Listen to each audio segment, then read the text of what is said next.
Mermaid story in Hindi. दोस्तों, वैसे तो जलपरी का कोई अस्तित्व ही नहीं है, लेकिन रिसर्च से यह पता चला है कि जलपरी होती हैं। ऐसी ही कहानी है ये जलपरी की। मुझे उम्मीद है आपको यह कहानी बेहद पसंद आएगी। एक बार एक लड़का जिसका नाम मोहित था, समुंदर के किनारे बैठकर पानी की लहरों को उछलते हुए देख रहा था।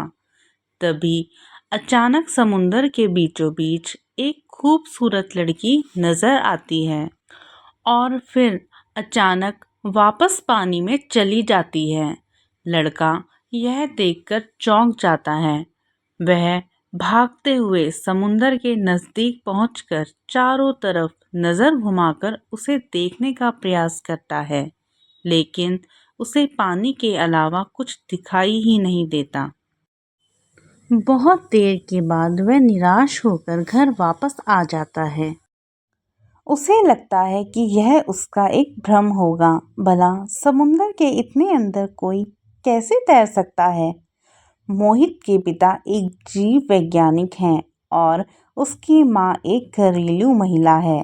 सुबह उठने के बाद मोहित की माँ उसे नाश्ता करने के लिए उसके कमरे से उसे बाहर बुलाती है और मोहित अभी भी सो रहा होता है। माँ उसके कमरे में जाती है और उसे उठाते हुए कहती है, बेटा, इतनी देर तक तुम क्यों सो रहे हो? रोज तो तुम जल्दी उठ जाते हो। मोहित आंख मलते हुए जवाब देता है, माँ, मैं रात भर सो ही नहीं पाया। माँ ने बेटी से पूछा, क्यों बेटा, क्या हुआ? कोई परेशानी है क्या? मोहित ने समुंदर वाली सारी बात अपनी माँ को बता दी, लेकिन माँ ने अपने बेटे की बात को नज़रअंदाज कर दिया। उसे भी लगा कि यह उसके बेटे का एक भ्रम होगा।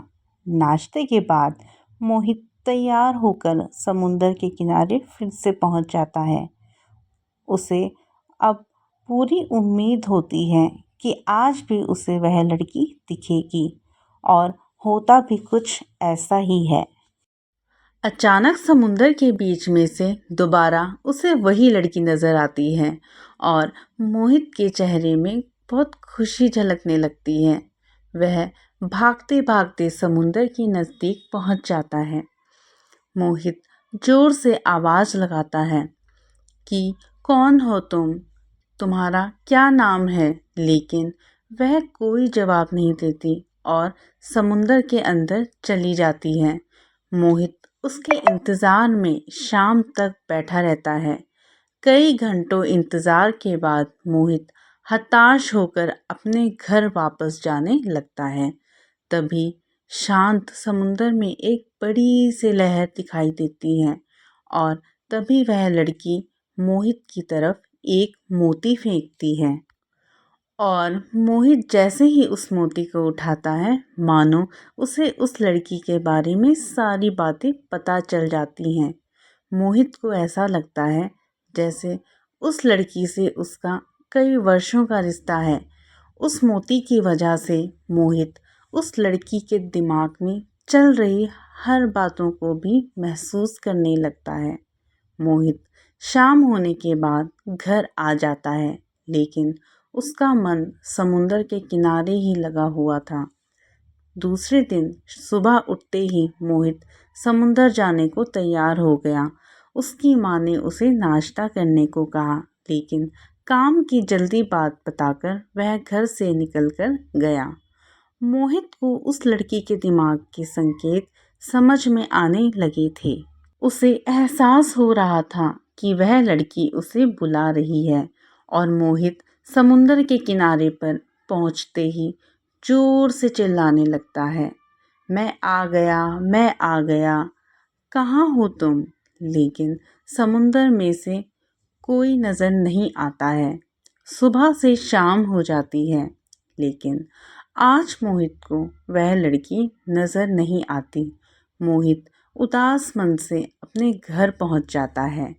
तभी उसके पापा अपनी अनु संसाधन केंद्र प्रयोगशाला जा रहे होते हैं।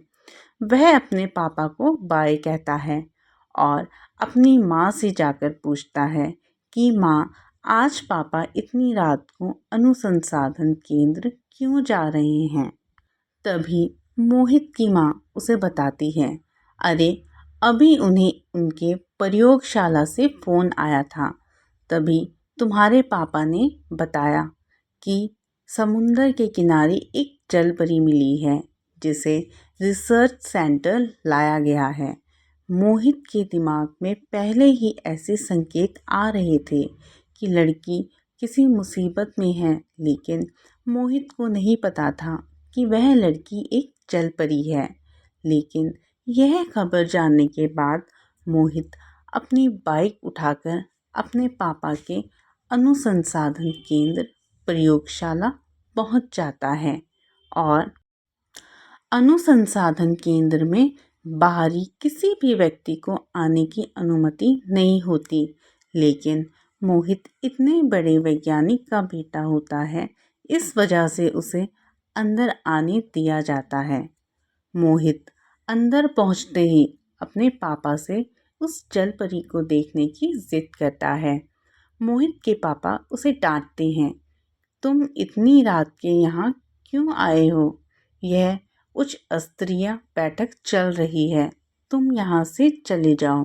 लेकिन मोहित अपने पापा के सामने हाथ जोड़कर विनती करने लगता है और कहता है कि उसे उस जल परी को देखना है। आज से पहले मोहित ने इस तरीके का व्यवहार नहीं किया था।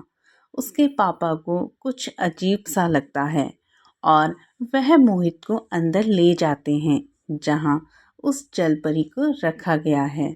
मोहित जैसे ही अंदर पहुंचता है, वह जल परी कांच के टैंक में चारों तरफ तैरने लगती है।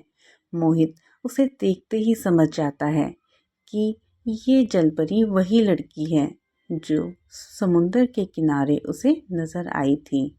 तभी जल परी प्रेम भरी आंखों से मोहित को और देखती है और मोहित दौड़ते हुए कांच के टैंक के पास पहुंच जाता है। मोहित जल परी की आंखों में लाचारी से देखता है और सोचता है, इसे यहाँ से बाहर कैसे निकालूं। तभी मोहित के पापा उसे प्रयोगशाला से बाहर जाने को कहते हैं।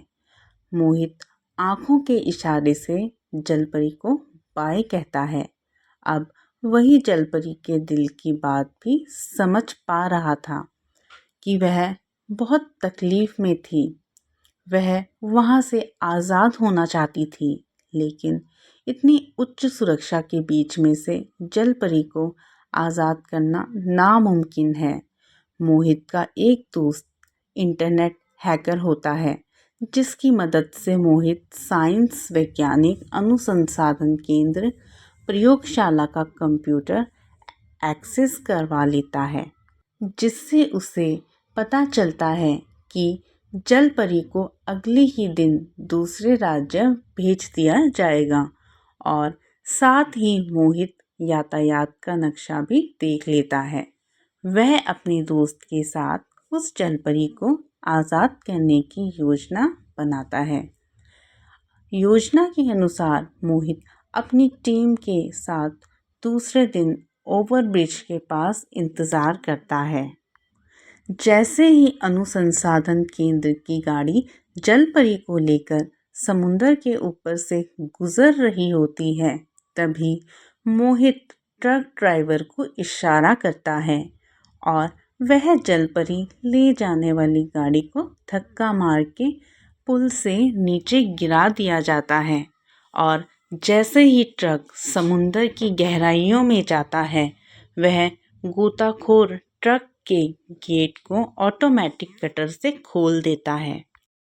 गेट खुलते ही कांच का एक्वेरियम पानी में तैरते हुए नीचे जाने लगता है और जैसे ही एक चट्टान से टकराता है और चारों तरफ कांच के टुकड़े पानी में बिखर जाते हैं। इसी बीच खूबसूरत जलपरी दिखाई देने लगती है। गोताखोर अपना काम होने पर समुंदर के किनारे पहुंचकर मोहित को सब कुछ बता देता है। जलपरी के आज़ाद होने की बात सुनकर मोहित समुंदर के किनारे उछलने लगता है। तभी वहाँ रिसर्च सेंटर के सुरक्षा अधिकारी आ जाते हैं और उसे गिरफ्तार कर लिया जाता है। दोस्तों, अगर आपको ये कहानी अच्छी लगी हो तो प्लीज़ चैनल को सब्सक्राइब और एक लाइक ज़रूर कर दें। धन्यवाद।